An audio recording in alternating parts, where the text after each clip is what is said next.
yung ano nila nila Santo Tomas de Villanueva. Yan po. So ito yung entrance exit nila guys, no? Nakaharap sa plaza, nakaharap doon sa highway papuntang bayan nila, no?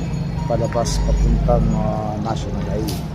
Yan po guys, no? Malapit tayo sa entrance exit guys, at ito yung pinaka malaking cross nila na si Jesus Christ na nakapag sa cross dahil nga sa kasalanan natin nag-save siya sa atin, sa mga kasalanan natin. Yan ang simbolo ng napapakita na naligtas niya tayo. So yan po, siya yung nagpapako sa cross dahil nga sa atin. Si Jesus Christ nandyan sa cross. Ayan po, no? So doon pa talaga din yung simbahan ng Santo Tomas de Villanueva.